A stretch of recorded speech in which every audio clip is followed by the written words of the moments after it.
Grazie.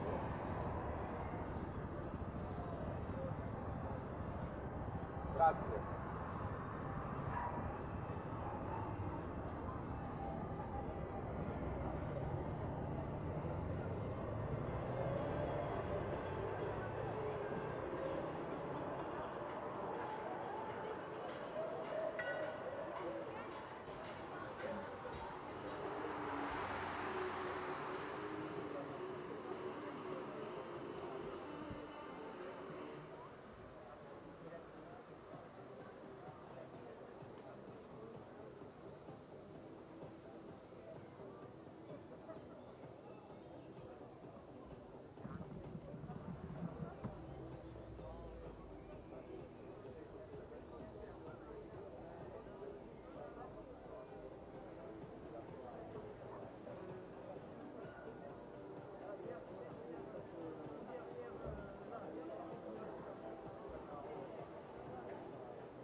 Pain, viennoiserie, petit déjeuner, sandwicherie et pâtisserie.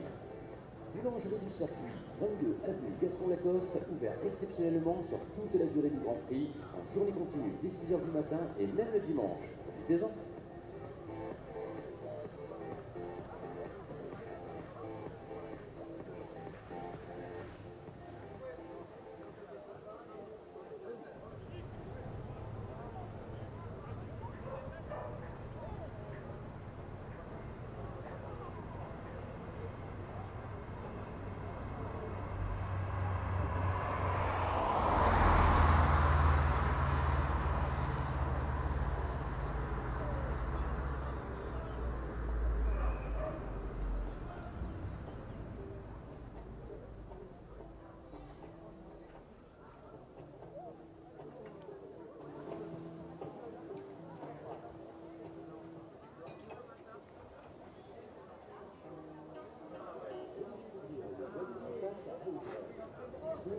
Postes de practice, bar ouvert tous les jours de 9 h à 20 h, sauf le lundi de 12 h à 20 h. Téléphone 05 59 27 70 94. Contact @golf-compact.fr.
Hello everybody and a very warm welcome to Pau in the southwest of France. Wherever you are in the world, thanks for joining us here for the first of the weekend's two races. It's the second event of the season for the GT4 European Series powered by Competition102. Chris Hartley here in the commentary box for what promises to be a fabulous weekend of racing. We've got the cars going out onto the grid and we have the mouth-watering prospect of a night race coming up. So it's still not quite dusk yet, but during the course of the race, which is due to start in just over 12 minutes time, it will be going dark.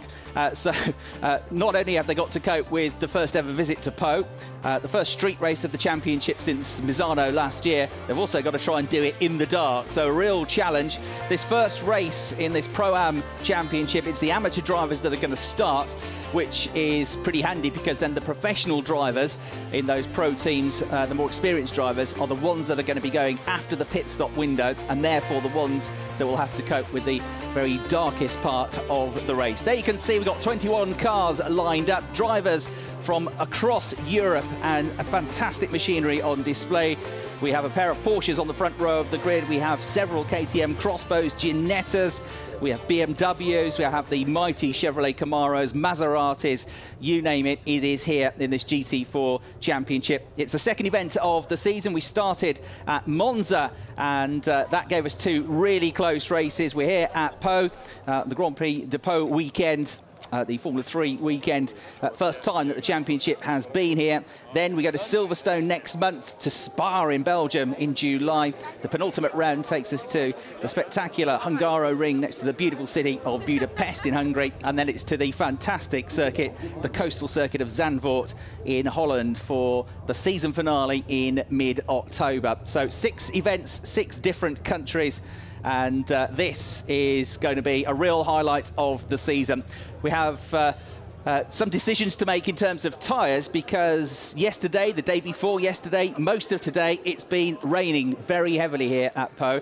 But it did stop raining just after lunchtime today. And looked like we were going to be having perhaps a dry night race. Certainly some of the other races this afternoon have all been in dry conditions. And then it just started to rain not very long ago before we came on air. So there's some thoughts now as to whether it is going to be dry, damp or what. So that's something else to throw into the mix. Drivers have got to cope with a street track, so no runoff, no gravel traps. If you make a mistake, you're in the wall and you're in trouble. You've got to cope with driving at night. You've got to cope now with changeable weather conditions as well. So it's going to be a real test of nerves, this.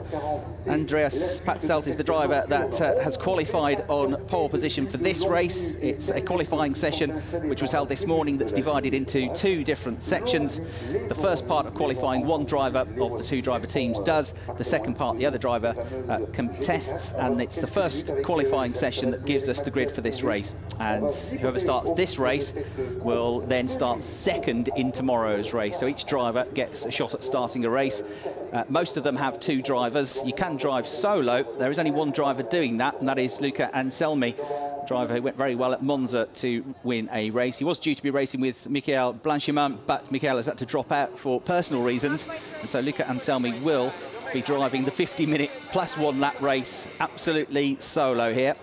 So we have a fantastic grid of cars, as I've said to you, at Monza, the first round of the championship. After 50 minutes of racing, there were, well, 6 seconds, or 1.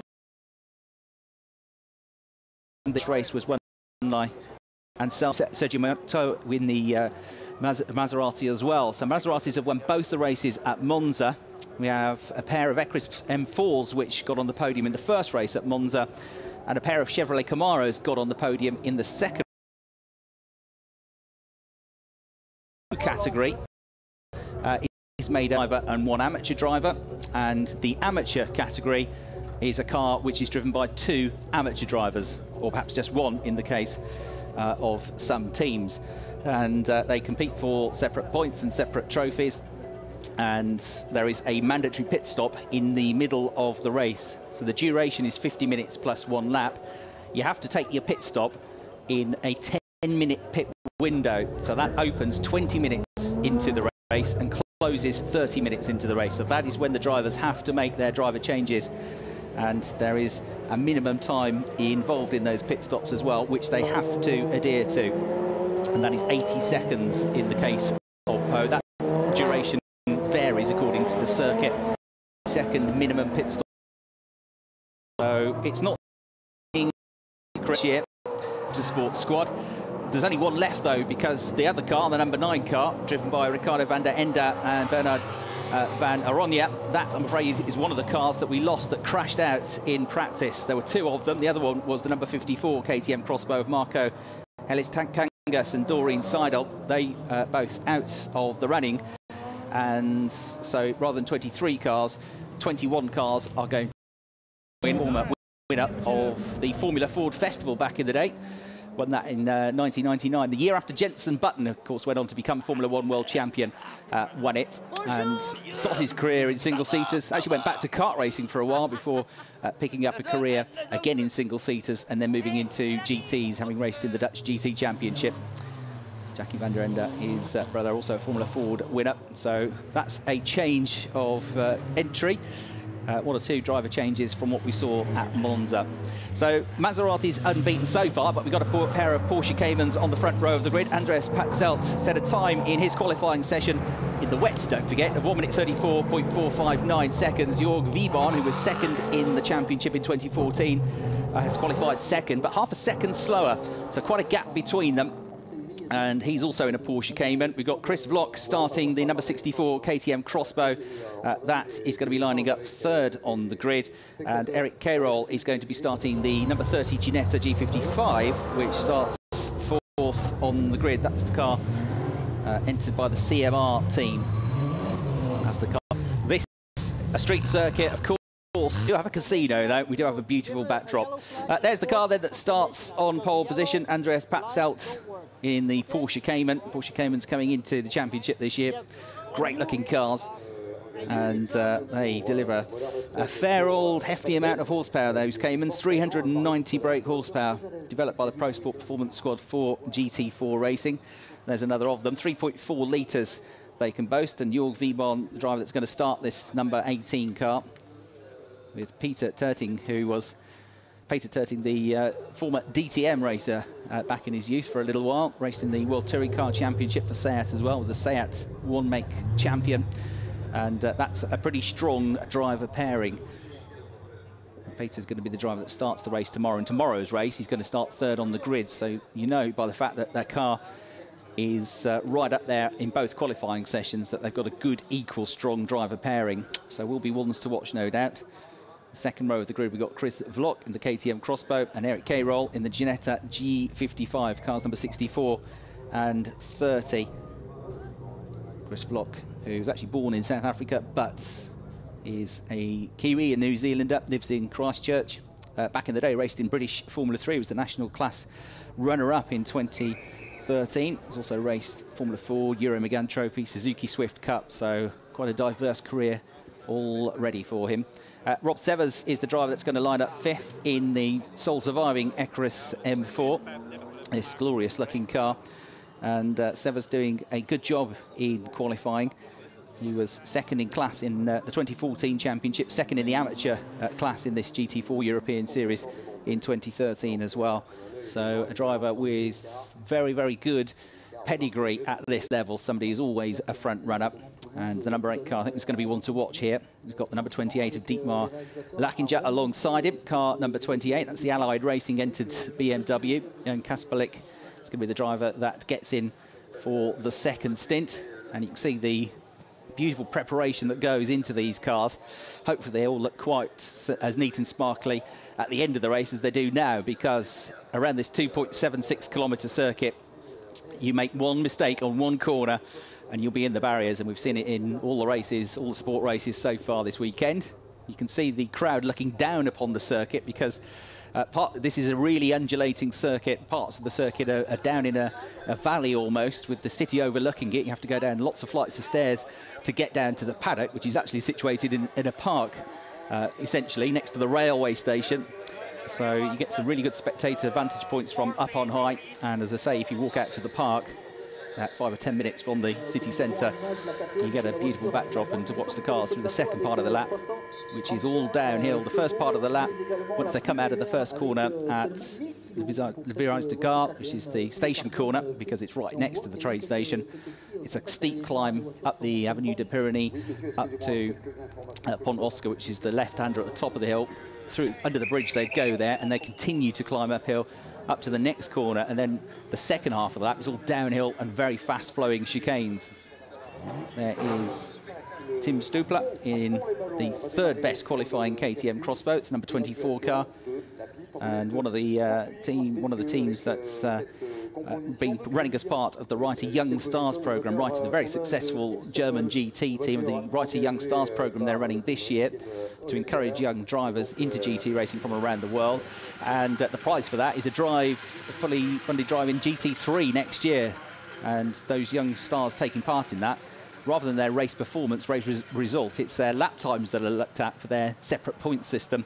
And their top 5 lap times are taken from the race, and they take the average of those lap times and work out a point structure based on that. So they really are trying to develop the drivers with lots of coaching and gathering them from around the world. It's a European Championship, but we have drivers from New Zealand, from Australia taking part as well.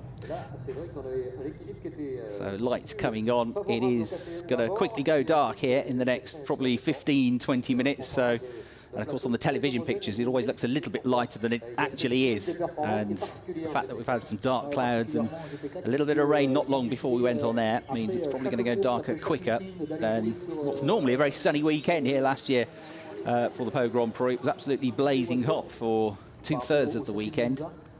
There then you can see the grid on screen. Andreas Patzelt, the first of the Porsche Caymans, on pole position in the number 19 car, 1 minute 34.459 seconds, half a second quicker than Jörg Wiebahn in the similar Porsche Cayman. Car number 18 starts second. Chris Vlock then in the KTM Crossbow, 1 minute 35.2, 8/10 away from pole position. Eric Cayrol, 1 minute 35.3, just a shade slower than him in the Ginetta G55.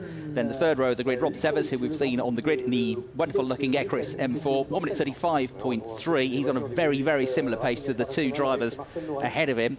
And then a couple of tenths slower, Dietmar Lackinger in the BMW M3, 1 minute 35.519. Then the crossbows of Mads Siljehaug and Tim Stupler on row 5, Giuseppe Fasciolo in his Maserati, and Andre Grammatico in the BMW M3.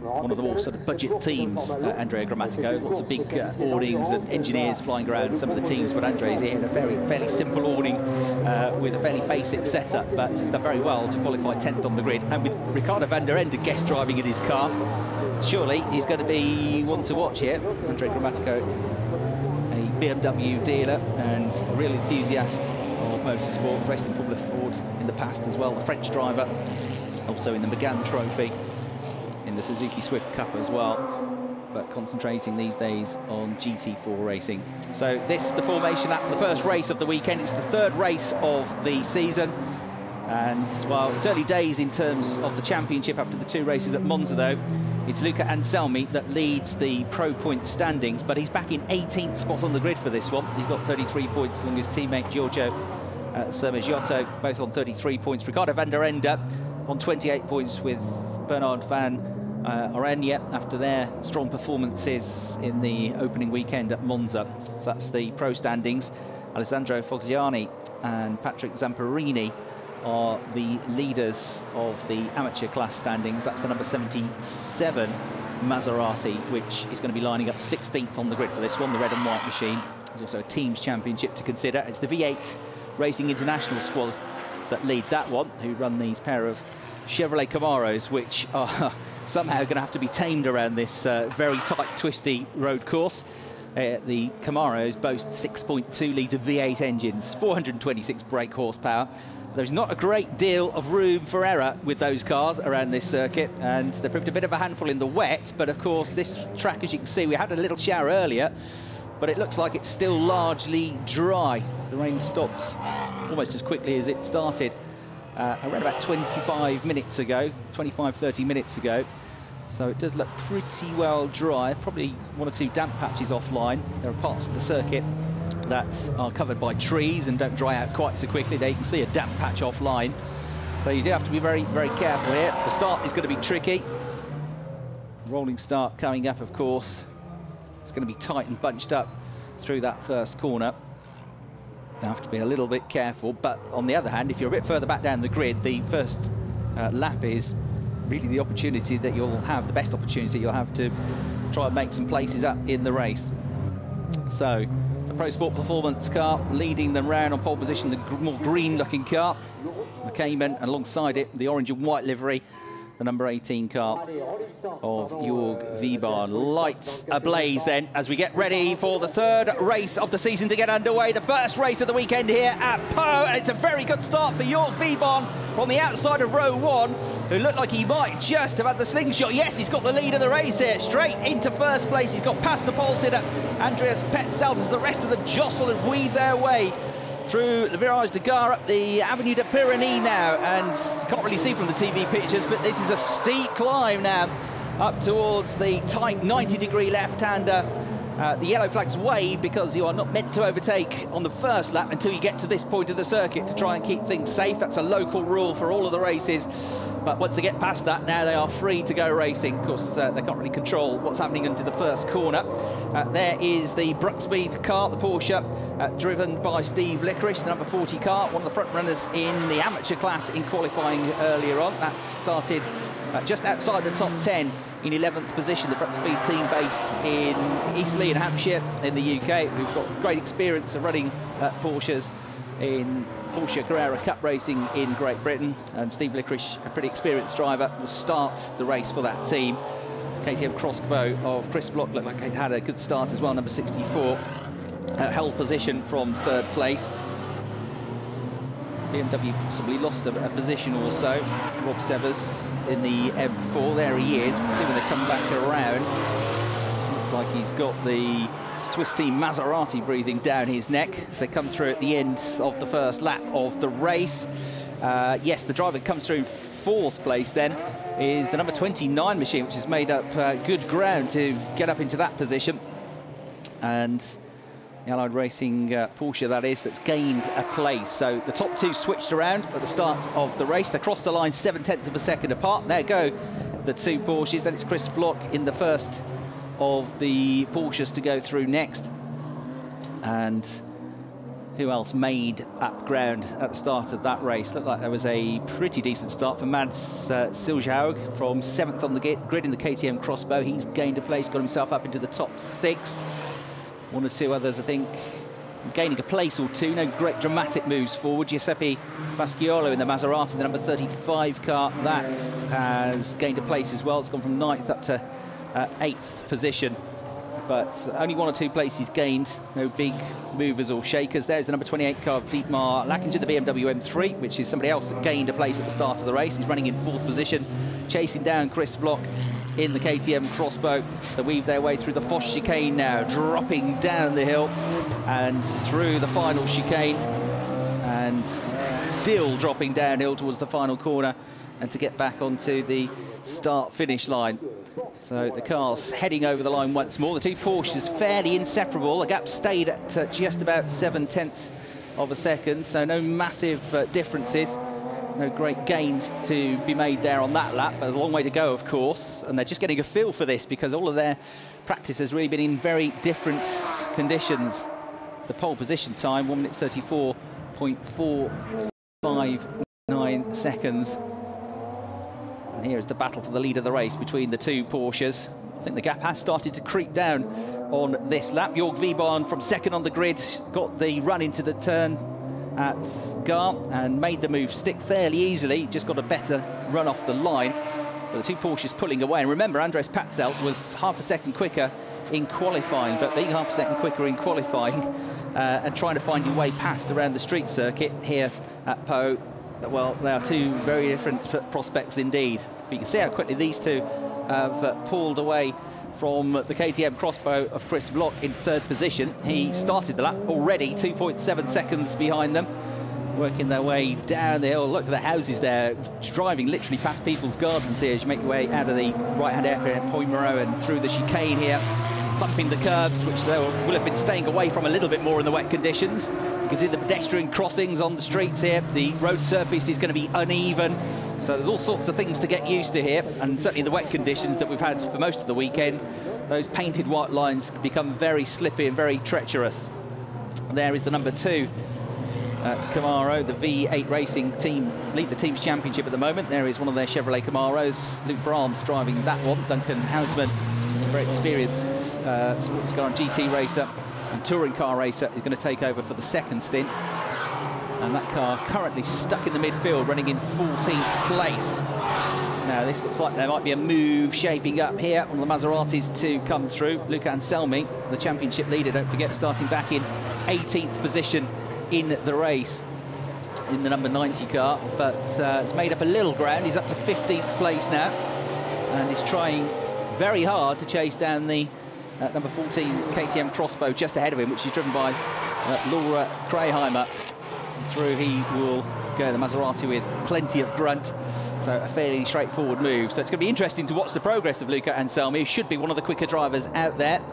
But coming through here and coming through quickly is not something that you could do. But a race winner already this season, finished in 8th place in the second race at Monza.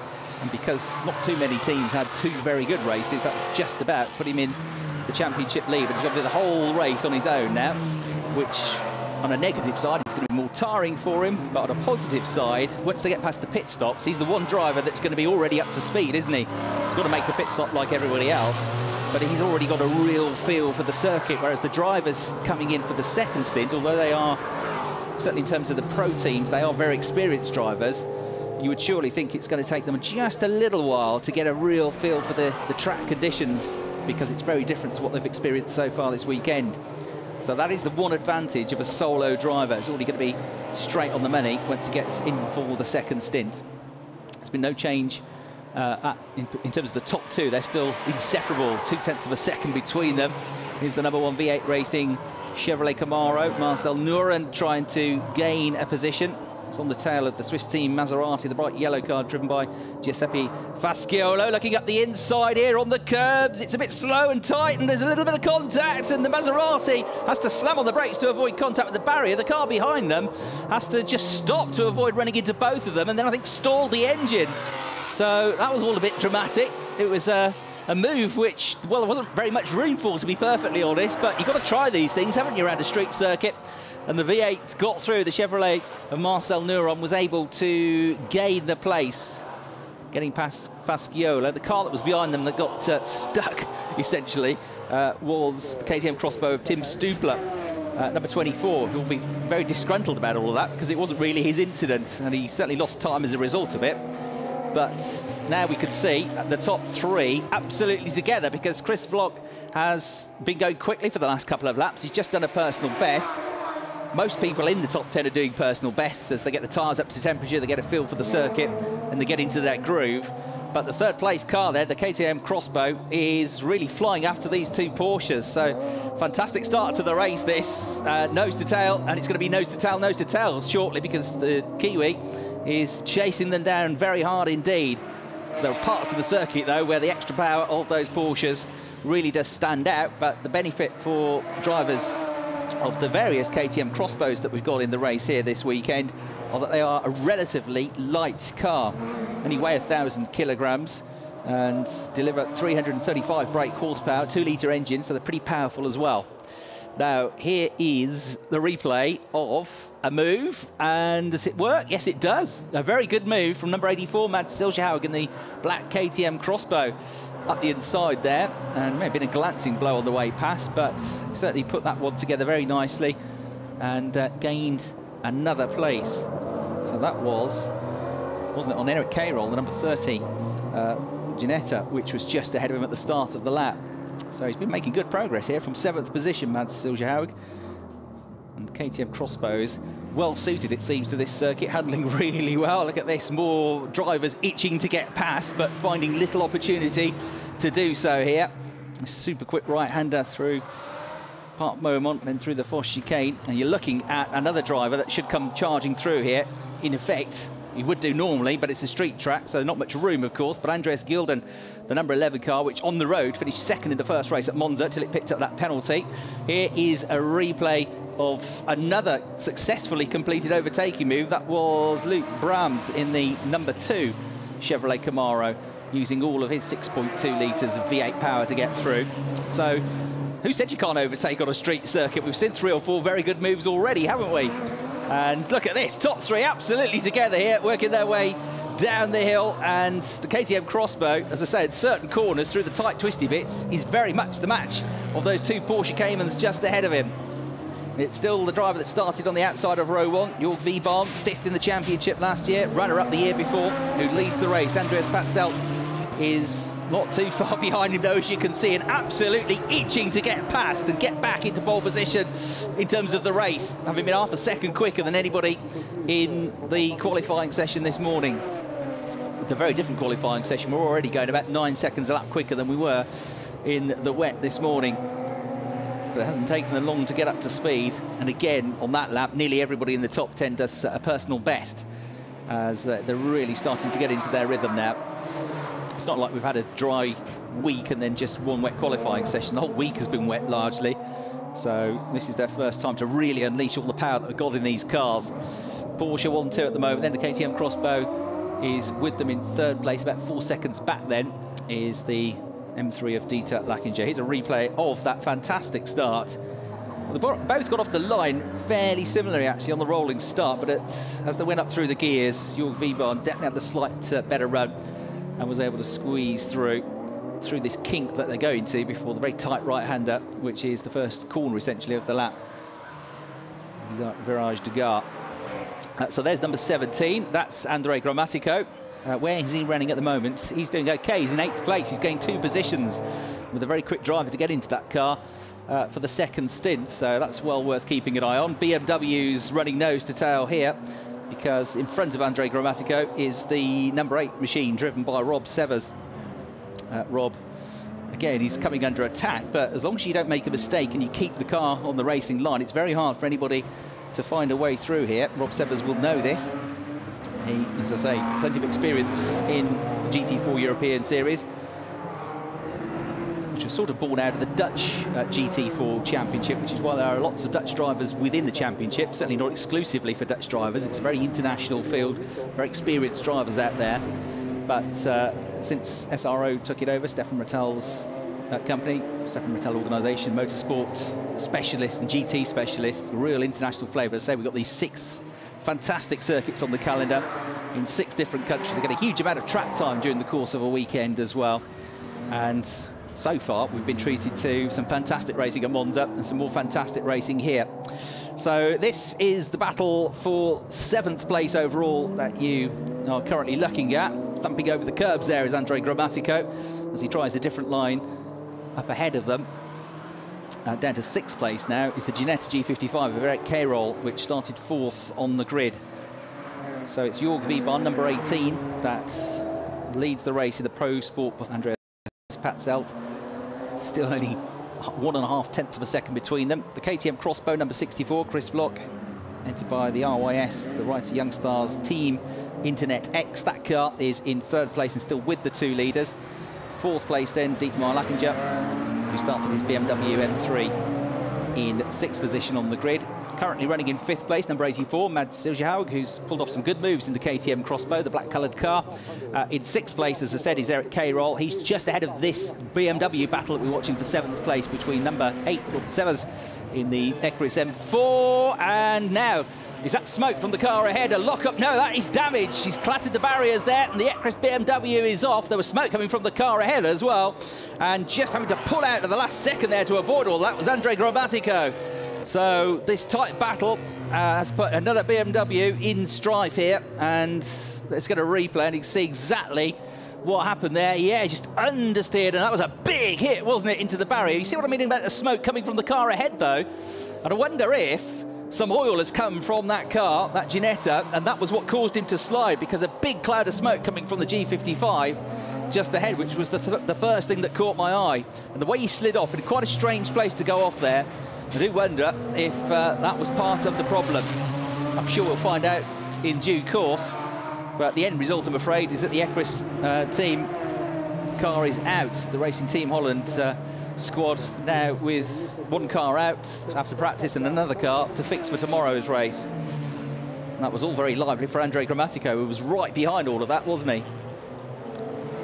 Eric Cairol still seems to be going. He crossed the line last time around. A recovery team are looking after, trying to fix the situation down there. And one of the few areas on this circuit where there's a bit of an escape road, a bit of runoff.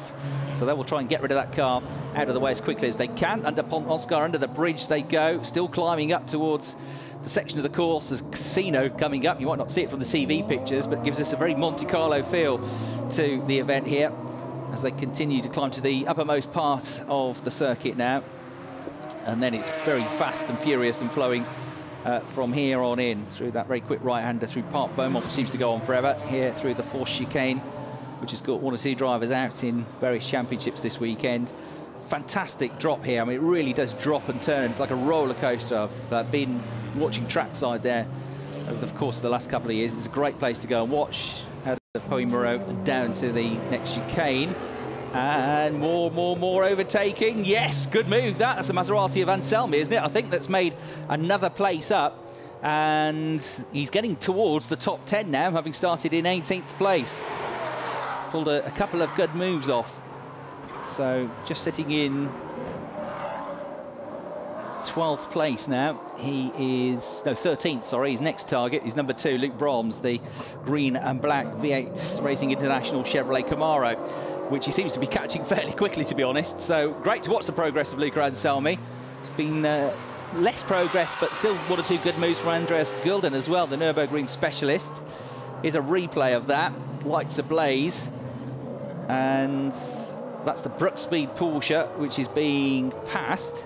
So we didn't see that, but that was a move which happened just ahead. Oh, and then clattering into the camera. And as a result of that, no doubt, the barrier, another car grazing the pit wall, the barriers there, may have continued. Here's the distinctive number 35 Giuseppe Vasciolo Maserati, the bright yellow car, which is well up in the top 10 at the moment, running in 9th position where he started, so keeping things nice and calm. We've got Mario Calamia, who is the Super Trofeo champion. It's going to take over that car.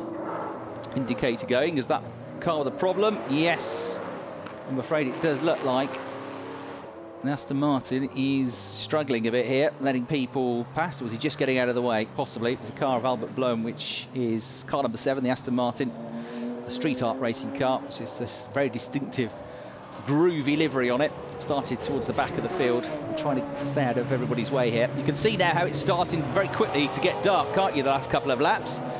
And, well, it's going to be, you know, not pitch black. It's not like doing a night race at Spa where you go out into the trees and it literally is absolutely pitch black out there, because we're in the middle of a city and there's a certain amount of ambient lights, but it's, I mean, you've got no runoff, have you? So it's going to be a real challenge for these drivers.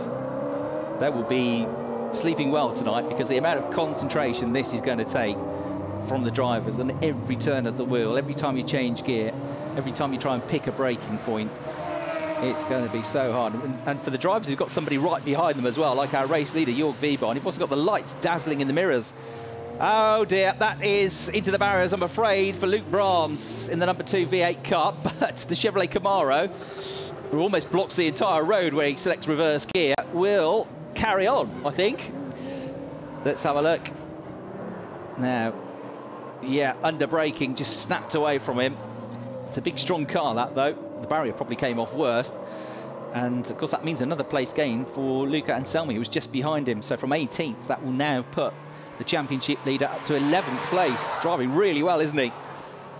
And qualifying was a bit of a disaster, but it's given us some very entertaining racing. We'll see what sort of lap times he can do now as well, because he's clearly on his own, with nobody else quite to get in his way at the moment.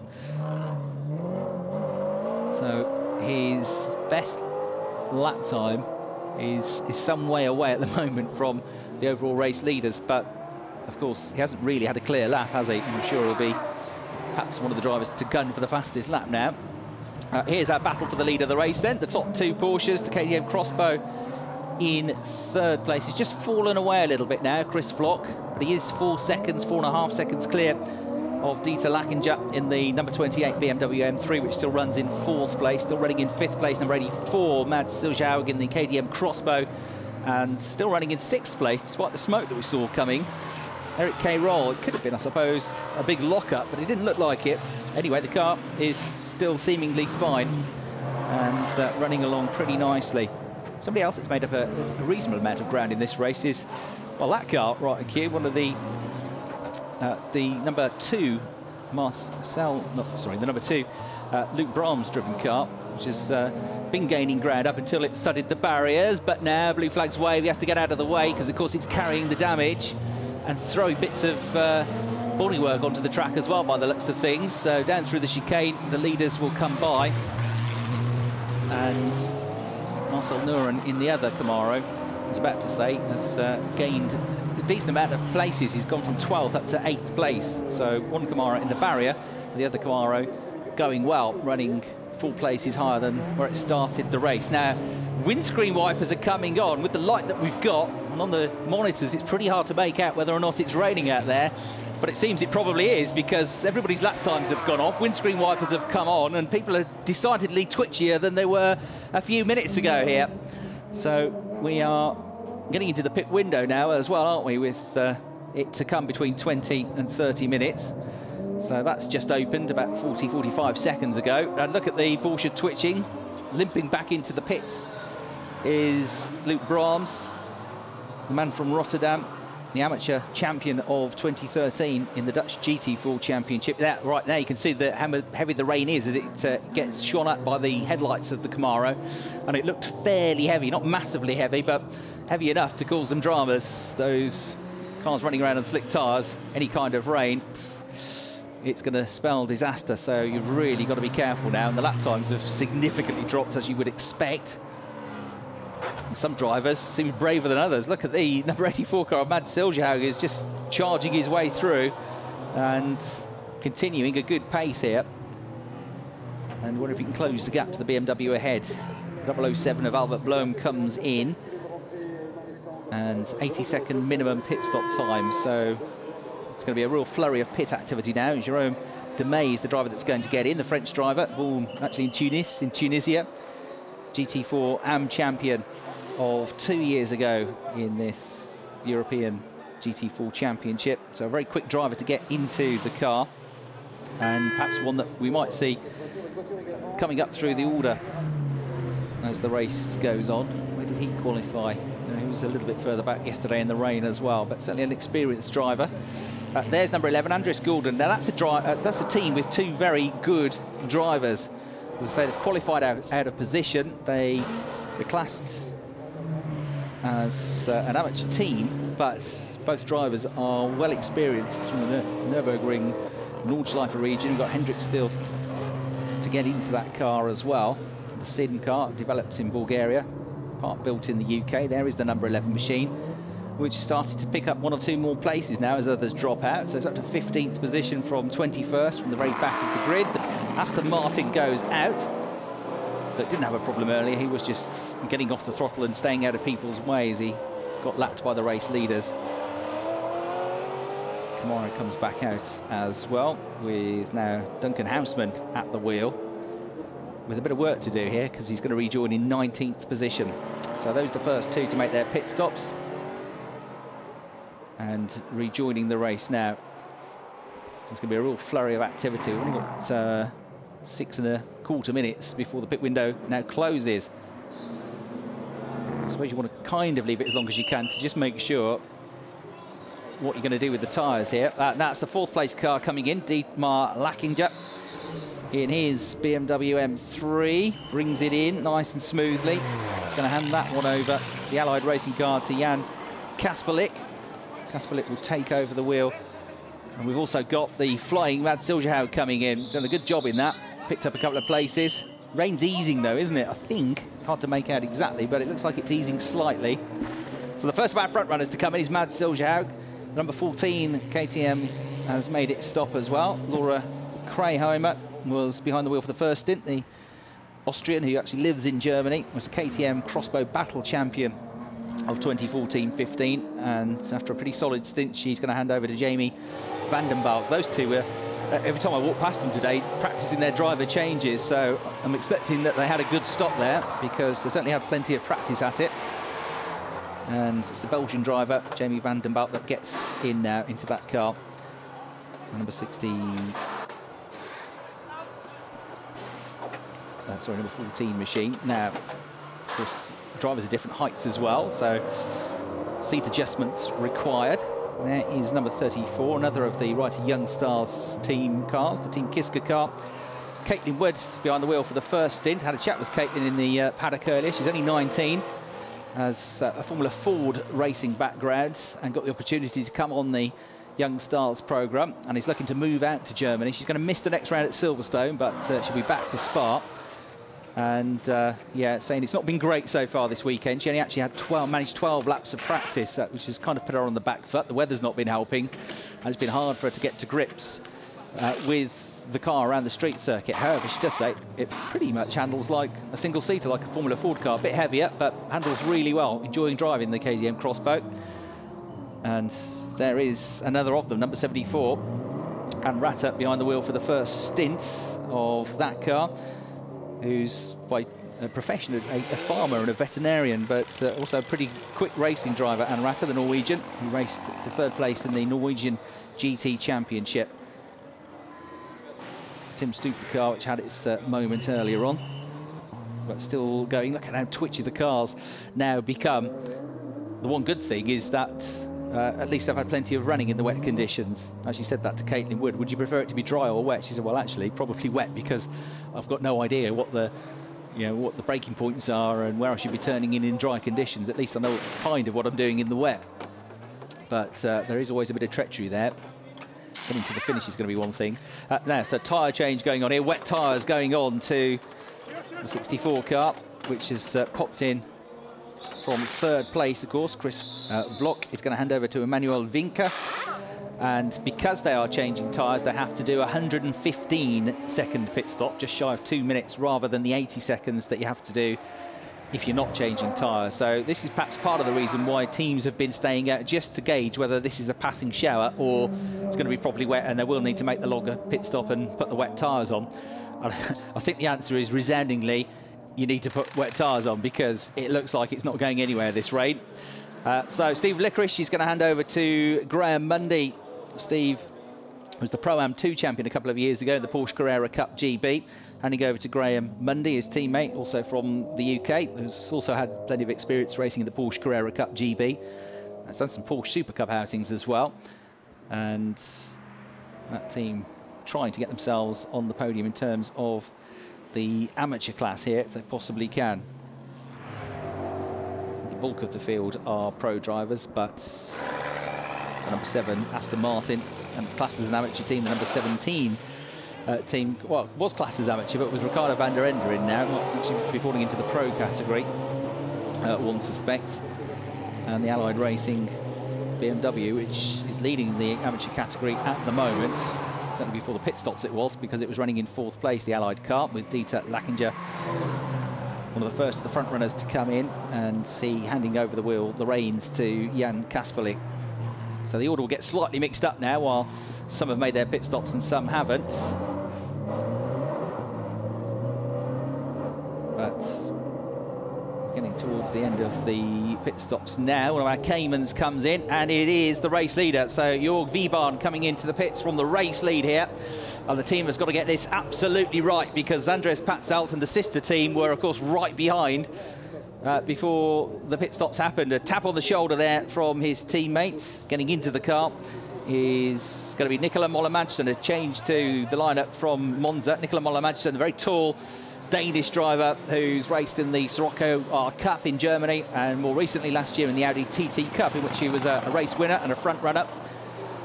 And also a race winner at the Norris Ring, I seem to remember, another street circuit. So at least he's got some kind of experience, if not in GTs, of street racing. And Nicola Moller-Madsen, a very good driver, so we'll see how he gets on. Good to see him progressing his career and moving up to another renowned international championship. He's a good guy as well, and I'm sure he'll go well, but it's going to be a hard stint, this, isn't it? The dark, I mean, you can see what the visibility might be like. That's the sort of thing you're going to get in your mirrors. And having spoken to lots of drivers over the years that have done night races and been at night races, that's something you don't necessarily think about. You think about looking ahead of you and how treacherous it can be if you can't see the corners and the braking points and pick out any landmarks. But of course, the other thing is, if you've got lights flaring up in your mirrors, you can't really tell if that car is 20 metres behind you, 50 metres behind you? It's quite hard to tell. Should you be expecting them to come alongside you, or do you not need to worry about them yet? So there's all these little things that can put you off your stride. It's a real challenge. No doubt lots of these drivers would like the opportunity to do more and more night racing in the future, or perhaps so. We'll see how they get on in this one.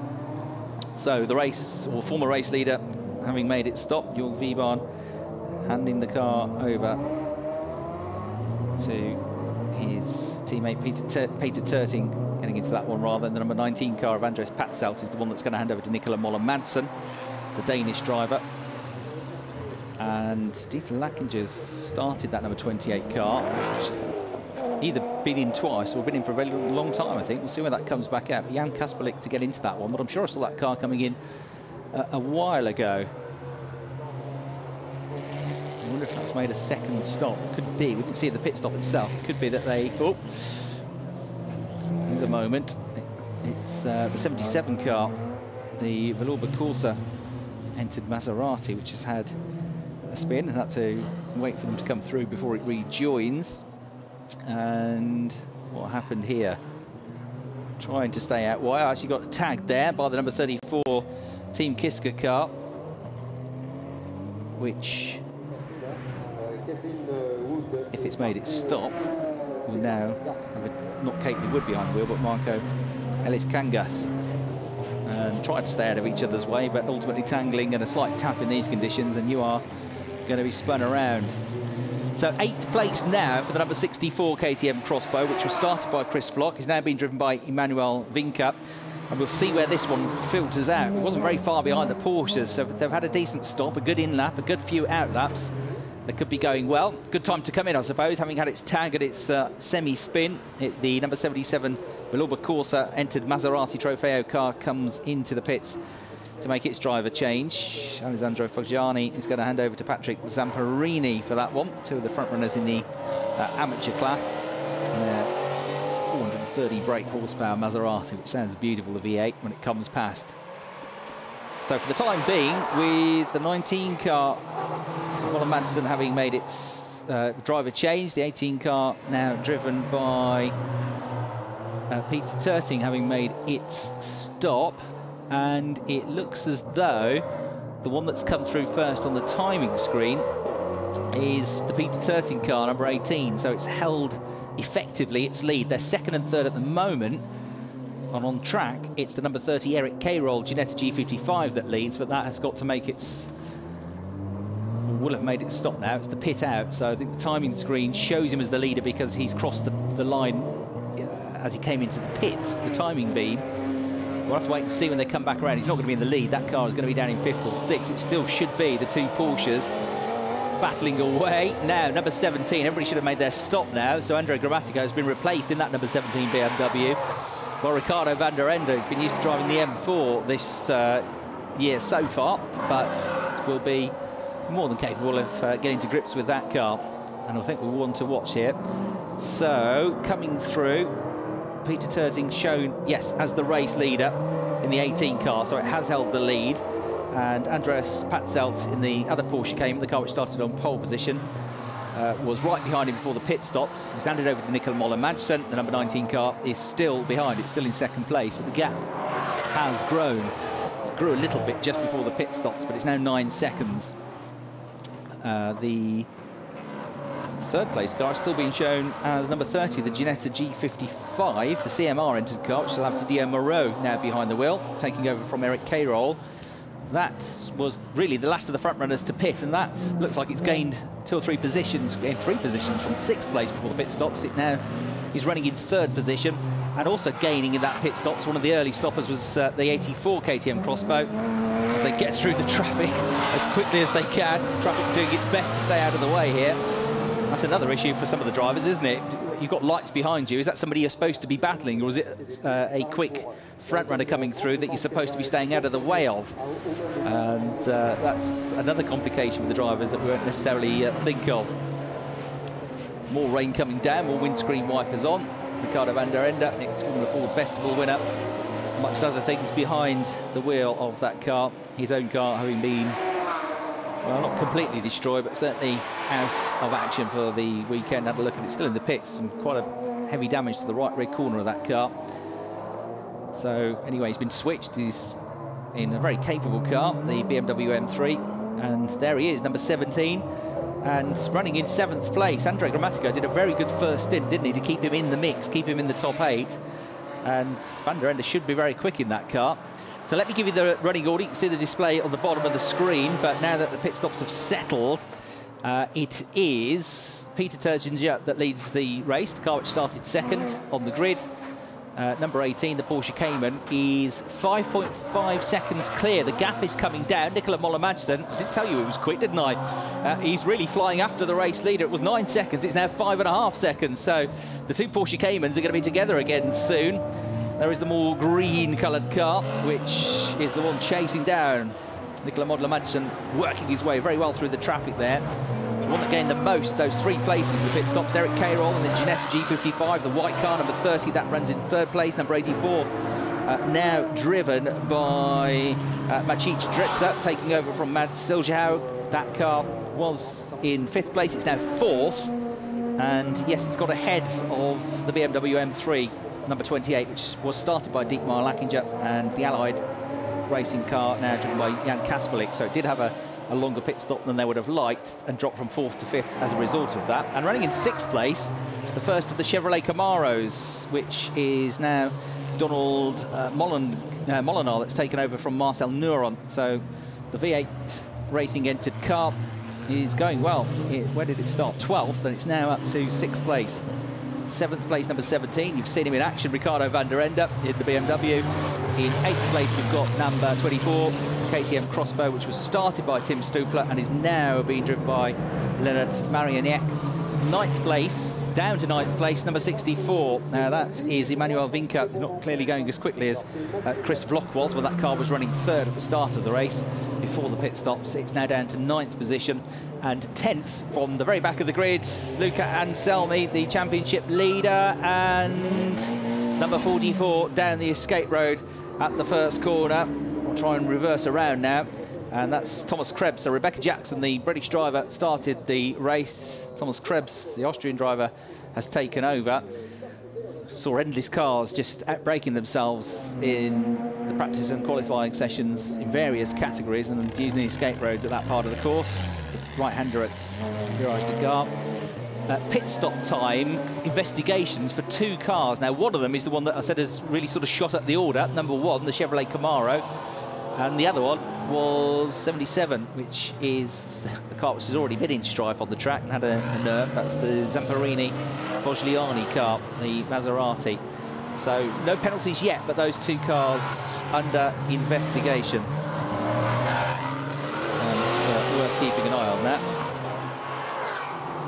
It looks, in terms of pros and AMs, like the leading amateur class car is still going to be, and it's going to be the number 30 car, isn't it? Didier Moreau, the Ginetta G55. That's the leading amateur class car, running in a very strong 4th place. Then it would be the Allied Racing BMW, I reckon, of Kasperlik, running just behind in 5th position. 2nd best of the AM cars. And then you have to go down to the, well, it depends if the number 17 BMW is still classed as a pro or an AM car, or has it's become a pro car now. Ricardo van der Ende is behind the wheel, which I suspect it might have been. If it's the original classification, it will be 3rd best amateur, but it might have dropped back a bit in terms of classification as a result of that. We can see the yellow Maserati, which still stands out even in the dark, doesn't it, of Mauro Calamia behind the wheel of the number 35 car, which is running just outside the top 10, currently running in 12th position in the race. And trying to go, well, it's a driver who's certainly not afraid to have a go. He got into a bit of strife and picked up a penalty for one of the incidents in the first race at Monza. But an entertaining, attacking driver nonetheless. And we'll see if Calamia, as I said, was the 2014 Maserati Trofeo champion. Championship doesn't run anymore, the one-make Maserati Championship, the Super Trofeo, but the cars have been suited to GT4 spec and are in here now. Looks like there's plenty of smoke coming off the back of the number 28 Allied BMW, doesn't it? Yeah, certainly. Now, is that engine smoke or was that bodywork rubbing on a wheel? I think it's engine related, so that doesn't look too well. Hopefully it's not making a trail of oil on the circuit, as if life wasn't hard enough for these drivers. To have a super slippery, oily surface is not going to be great, is it? So it seems to be coming out of the engine bank, and currently the car's still running, and running pretty well in 4th place. Jan Kasperlik, as I say, behind the wheel in this second stint. Now down to 6th place suddenly. We haven't seen why. Was shown as 3rd, having had the pit stops, but now appearing down in 6th place. Because he's been in the pits, is the number 30 car. So that has made an extra pit stop, I surmise. It's just been shown on the timing screen. It's coming back out of the pits. That's the CMR Ginetta G55, which must have made a second pit stop. And so that drops from 3rd place and down to 7th position. And that now means number 84 is up to 3rd place, up into a podium paying position here. That's the Writer Young Stars Team Hohenberg car, driven in this second stint by Maciej Streser. So 84 moves up to 3rd place. The 28 BMW that you've been looking at with the smoke coming out of the back, Jan Kasperlik, that's up to 4th place. The number 1 car, albeit under investigation for pit stop times, but no action has yet been taken. That is running next in 5th place. That's Donald Molinar in the first of the Chevrolet Camaros. And up to 6th place now has come the number 17 BMW M3 of Ricardo van der Ende. Extra pit stop puts the number 30 CMR Ginetta G55 down to 7th, as I said. And then we've got number 24, the RYS Team Hollinger, Leonard Marienbeck driven KTM Crossbow next up, running in 8th place. And 9th place from almost the back of the grid, Luca Anselmi driving solo. He's made really good progress here and has got himself up to 9th place. 10th position, the car which ran 3rd for the first stint of the race, the number 64 KTM Crossbow, which is now at the hands of Emmanuel Vinca. So that's the top 10. We've got 8 minutes plus 1 lap to go. It's 50 minutes plus 1 lap. Rain seems to have gone away again now, and the lap time's starting to creep down. So it's very hard to tell how much it is raining and whether it's stopped or not, but looking at the lap times, it's starting to get a little bit quicker again now. But of course, many of them will be on wet tyres as well, which might be ideal on a dry or drying track. So it's just a case of trying to get the cars home now.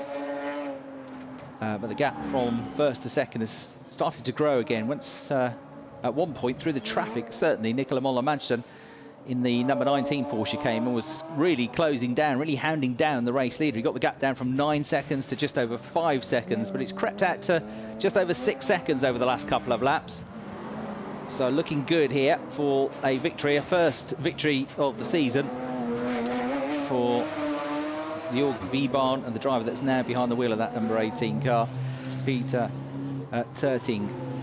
Now the number 17 machine shown on the graphic, the number 2 car, or the V8 Chevrolet, into the pits and probably out of the race. Looking at that, it's already had its collision with the barrier and maybe another problem arising. So one Camaro is going well, the other Camaro is not going quite so well, and in the pits and not looking like it's going to come back out onto the track, I'm afraid. And who's coming back into... Ricardo, yes, it was 17 in the background. It was the Ricardo van der Ende BMW coming into the pits. So we sort of focused on the Camaro, but there was another car in there, and it was the car which was running in the top 6. So it's a couple of cars from near the front that have had strife. No, apologise, I'm looking at the wrong... The number 1 car just ahead of it was the Camaro, and van der Ende is still out there and might actually be coming around in 5th place next time around. So we have just over 6 minutes to go. Number 18, Peter Tertinger, leading the race here. And the gap's sort of ebbing and flowing. It's 6 seconds, then it's 5 seconds, then it's back to 6. At the moment, it's 4.7 seconds. So Nicola Moller-Manson, the Danish driver, hasn't entirely given up yet on making this a real race to the flag. But Peter Terting, the German driver from Cologne, who, as I say, raced in DTM for a time for the ABD Sportsline team back in 2003. He was only 19. He'd won the VW Lupo Cup back in 2002, was promoted to DTM, and it didn't quite work out for him. But a few years later, he went on to win the German Seat Leon Championship. That got him a full-time drive for Seat, racing in the World Touring Car Championship alongside Ricard Riedel and Jorge Hene. And he had some good times in the World Touring Car Championship. Had a baby girl the weekend of the first race week meeting of the season at Monza. And, well, Peter Terting leading the way, 4.9 seconds clear. Nicola Moller-Madsen closes on one lap, falls back on another. The gap's similar to what it was 2 or 3 laps ago. And then we've got a big gap back to third place, which is still the number 84 KTM Crossbow. It started the race 7th on the grid. Mad Solskjaer with a very good start to the race, and he's very able co-pilot. Maciej Dreza doing a decent job in the second stint as well. He's, I suppose, in many ways, much tougher stint because they've had the rain and they've had the dark to deal with as well. So our race leader still having to push on to make sure he keeps that gap at a reasonably comfortable margin. The team will be on the radio letting him know exactly what the gap is on each and every lap and what his own lap times are, so he gets a real feel for it. And it's the pro drivers, the really experienced drivers that really are special in these conditions, that can, despite the lack of visibility, despite the fact that they can't see the corners till they get to them, can't really see their surroundings, they are able to lap almost as quickly, and in some cases as quickly, as they are in the bright sunshine. So the race leader goes through, and watch back to a battle a bit further down the order. 2 cars right together here, and the first of them is the number 14 KTM Crossbow. That car is currently running in 11th place. Now, pit stop time for cars 1 and 77 will be investigated after the race. So they are looking at it, and they haven't certainly let them off the hook yet. But it's up to the team to manage the minimum pit stop time. But of course, everything is timed, and they'll quickly be able to work out if the cars were under the minimum pit stop time. So they haven't been able to quite get to grips with it yet, but they can look at the data, and if they need to, they can apply penalties afterwards. But they're not going to make that decision during the race. They're going to wait till after the race. So it must be, for them to say that, I would think pretty tight. If it was a clear cut, if it was, you know, several seconds underneath the minimum pit stop time, I think they'd have put the penalties in. But the fact that they're needing to look at this, they don't want to apply any penalties yet, means I think it must be pretty close, which is obvious really, because that's why they're looking at it in the first place. 2.5 minutes plus 1 lap to go in this race. The gap's grown again between our top two to 6.6 seconds. Nicola Moller-Madsen might not catch the leader, but he's not going to be caught by anybody else, because he is over a minute and 11 seconds clear of the third place car, which is the number 84 KTM Crossbow. The RYS team Holmberg car, driven by Maciej Dreza. In turn, he's about 12 seconds clear of the number 28 Allied Racing BMW of Jan Kasperlik. Smoke or no smoke, the car is still running fine. 5th place still shown as the number 1 Donald Molinar V8 Chevrolet Camaro. So despite a late stop, it's still 5th, and it's still ahead of Ricardo van der Ende, number 17. And 7th place still going, the CMR Didier Moreau-driven Ginetta G55. 9th place, number 24, which is the Reiter Youngstars Team Hollinger car, driven in this stage by Lennart Marianchek, the German driver. And 10th place for the number 64 KTM Crossbow. As we see the blue flags waving here. Well, marshals aren't quite sure what's coming at them. They'll be under radio contact with race control. But all you see are these lights heading towards you as a poor old marshal. But look at this nose-to-tail action here as they go across the start-finish line. And the number 14 machine stays ahead at this stage of the race. That's Jamie van der Balk, the Belgian driver. This is not for position. This is the number 84 car trying to put a lap on him. So this is nose-to-tail action. But that's why the blue flags are out, because the 84 car, which is running in 3rd place, he's trying to put a lap on him, but of course they look like they're very similar pace, and maybe he doesn't realise that it's a car he's not really battling that's right up his exhaust pipe here. That will be quite frustrating, I'm sure, for the driver of the 84 car, Emmanuel Vinca. But how far clear is he of fourth? He's still pretty safe for fourth place, 19 seconds the difference. So even if he gets stuck behind that KTM, it is a quick one, and the BMW that is fighting for the final podium, I don't think he's going to have time to close the gap. There is that number 28 BMW, which is in turn is being lapped and getting out of the way of the Porsche Cayman, which lays down a trail of rubber as he accelerates and just uses all that horsepower to great effect. Nicola Moller-Madsen enjoying driving this Porsche and driving it very well indeed, and suddenly he's only 2.2 seconds behind the race leader. The race leader, maybe with traffic problems, had a very bad lap last time around. 1 minute 40, 1 minute 35 for Nicola Moller-Madsen. So around about 5 seconds have been gained here all of a sudden, and it's just 2.2 seconds between the top two on the penultimate lap of the race, effectively. And what could we have? A bit of drama here right at the end of the race. There's the number 35 machine just outside the top 10 still of Mario Calamia, running in 12th position. Up to 13th on that lap has gone Thomas Krebs, so he's gained a place in the 44 KTM crossbow.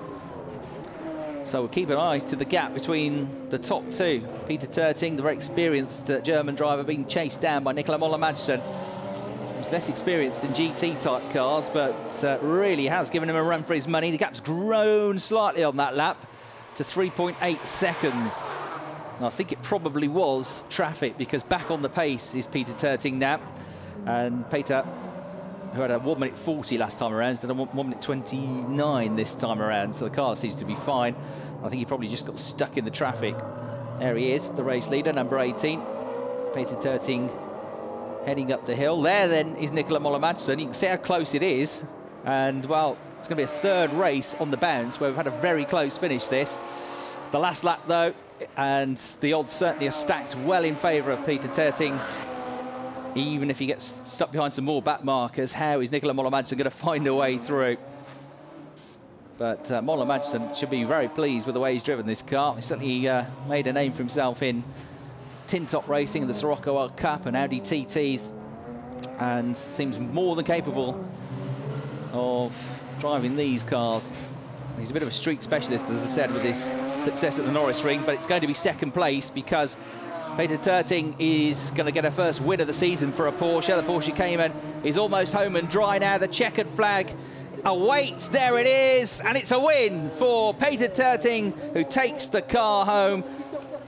And the work done in the first half of the race, of course, by his teammate Jörg Wiebahn, who did a very good job off the line to get the car past the pole sit-up. So Wiebahn and Terting win the race, 4.5 seconds clear in the end of the sister Cayman, the Pro Sport Performance Cayman, driven in stint one by Andres Patzelt, who got pole position, and Nicola Moller-Madsen, who did a very good job of pressing the race leader. And Nicola Moller-Madsen, by the way, is going to be on pole position for tomorrow's race from his qualifying session. So if he drives like that, and with a very capable co-driver, they could be celebrating a victory tomorrow. But we'll have to wait and see on that one. For now, it's their teammates. It's a 1-2 for the Pro Sport Performance team. The two Porsche Caymans crossing the line 4.5 seconds apart, but miles clear of third place, which should be, and is, number 84, the Reiter Young Stars Team Hohenberg car of Dresler and Sergio Haug. Sergio Haug with a particularly impressive first stint, in which he pulled off a couple of nice moves to get that car up from the third row of the grid to finish on the podium. Fourth place then went the way of the V8 Racing International Chevrolet Camaro. Marcel Nuren started the race. Donald Molinar finished it after the pit stop. So that was good progress as well, because that car was 12th on the grid, don't forget, and finished in fourth place. And here we see a replay of the moment that the checkered flag waved. Peter Terting, the German driver, knew that he'd won the first race here at Pau, the third event of the season for the GT4 European Series, powered by Competition 102, the official fuel supplier for the cars. There then, the results on screen. The top four, as I gave them to you. In fifth place then in the BMW, the Allied Racing pairing of Dietmar Lackinger and Jan Kasperlik. And to round out the top six then, it was a very good drive from Andrea Grammatico and Ricardo van der Ende. We knew would be good when he got in the car. So they take sixth place. Cairol and Maru Was third at one point, but the CMR car, the Ginetta, has to settle for 7th in the end. And then Stubler and Marienkek take 8th position in car 24. And Selmy driving solo from almost the back of the grid to 9th place with a very, very impressive drive, having led the championship coming into this weekend. Waldenbach and Kreiheimer rounding out the top 10. And there you see the rest of the runners and 1 or 2 non-finishers. But by and large, despite the treachery of the conditions at one point and the fact that street racing can really punish you, most of the cars got home, which was great to see. And of those that failed to finish, hopefully they'll be back on the grid for tomorrow's second race. So fantastic racing here. The crowd certainly enjoyed themselves. Always a spectacle to watch night racing, and we were also treated to a very good, very close night race. Don't forget, we've got another one to come tomorrow in probably very different conditions. It should be dry. It certainly will be light. Here in the makeshift pit lane, then the teams come to greet their drivers home. And there's an extra special feeling to being victorious in a night race. There's an extra special feeling to being victorious in a street race. So to do 2 things in one go, well, that's an excellent effort. They'll be on a real high. And, you know, they're going to have to go to bed soon because they've got a race tomorrow, but they'll have to try and get down from the high of winning this great race, of which we're about to see some highlights. So this was where, from the outside of row 1, the number 18 car of Jörg Wiebahn got the lead of the race, and that was the critical move in terms of the victory in the end, because they never relinquished that lead. Wiebahn at times had Andreas Patzelt right behind him, but was able to fend him off. Good start as well for Dietmar Lackinger there. You saw from the 3rd row of the grid in the number 28 BMW M3. Made a good start, and this was where the top 2 really did start to get together. And at one point, the top 3 were very much together when Chris Vlok joined the party. Wasn't without incident. It's a fairly low-speed incident. The one that really came off worst there was Tim Stupler, number 24 KTM Crossbow, to get on the brakes and then stalled the car as he missed that coming together. The Competition 102 GT4 European Series giving us some really good value for money in terms of good close racing and our fair share of good overtaking manoeuvres in the race, and a bit of incident as well, of course. Pit stops and driver changes, by and large, went very well for the teams here. Chris Vlok having been 3rd, handing over the number 64 KTM Crossbow to Emmanuel Vinca, the car dropping out of the top 10 in the end to finish in 11th place. Then, of course, the rain came down just before the pit stops, and drivers putting on the wet tyres. Drivers just a time for a quick word before they swapped over. Back markers certainly were an issue for the race leaders in the second half of the race, particularly, I think, for number 84, Maciej Drezer, who got stuck behind what was the number 14 KTM Crossbow, Jamie Vandenbalk, who was, to be fair to him, pretty quick. But otherwise, it was a very good, clean race and an excellent victory, a first one of the season for Jörg Wiebahn and Peter Tetting, who just did everything right in the second part of that.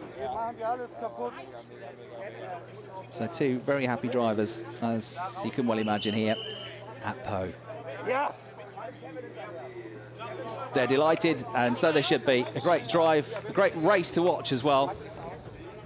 And I hope that's given you a taste of what's going to be to come tomorrow for the second race here at Pau.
aux réalisations des caméras de surveillance de Philippe Etchebest, qui nous accompagne tout le long de ce week-end, qui nous plus de très nombreuses années, avec une professionnalisme, une technicité absolument remarquable, et nous avons fait vivre la course des clients que l'organisation grâce à ces caméras de surveillance pour leur envoyer la préparation du podium, de grippeurs qui, malgré la longue journée, sont là, présents, en tenue souris, qui est souris, qui fait chaud dehors, encore tout fait relativement frais. Je salue leur courage tout le long de cette journée également. Leur courage qui a évidemment celui des commissaires de course qui, depuis ce matin, 8 heures,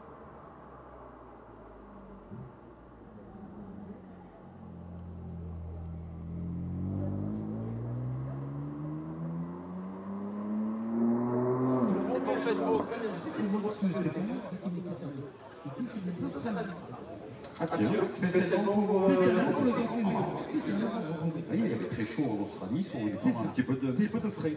C'est ça, c'est ça. Brumisation paloise. Demain, soyez au rendez-vous, assistez à cette épreuve. Et puis, comme il fait peut-être un peu de pluie cette semaine, la semaine prochaine, pour le Grand Prix historique, il fera beau. J'en suis persuadé, il fera beau. Petit clin d'œil à l'image pour les invités de la loge de la ville de Pau de l'agglomération.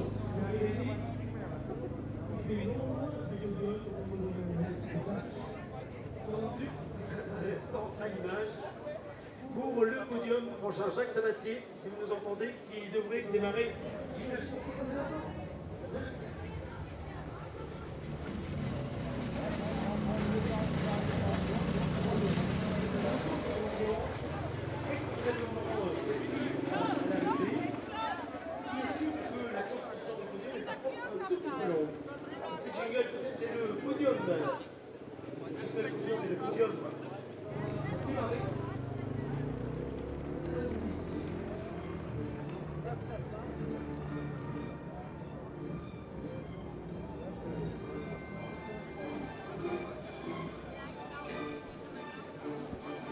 And so, with the race finished, it's almost time for our podium here at Pau, the first of the weekend for the GT4 European Series. Third race weekend, well, the second race weekend, but the third race of the season after the pair of very close finishes that we had at Monza.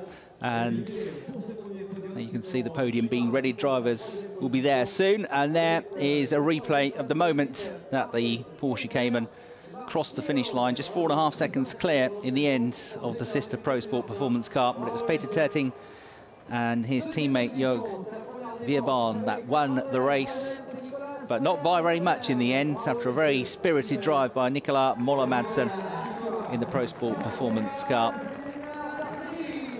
And there we have driver pairings making their way onto the podium then, and a very, very happy pair of race winners, of course. Third place going the way of the RYS Team Internex, Emmanuel Vinca and Chris Vlok. Pairing were up in third place for much of the race, but in the end it was the sister car, the Hohenberg car of Dressler and Silhaug, which took its place and finished third. As we get our race winners' national anthem.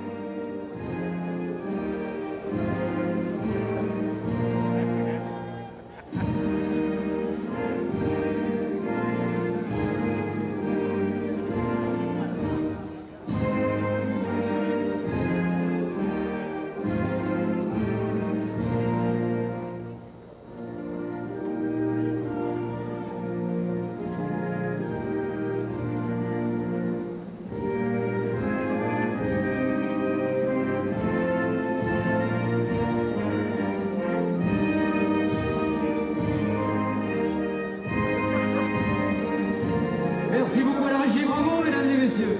Superbe, superbe. Eric Sobat va s'emparer du trophée des troisièmes et venir récompenser. So there, the German national anthem playing out of the speakers here in the darkness.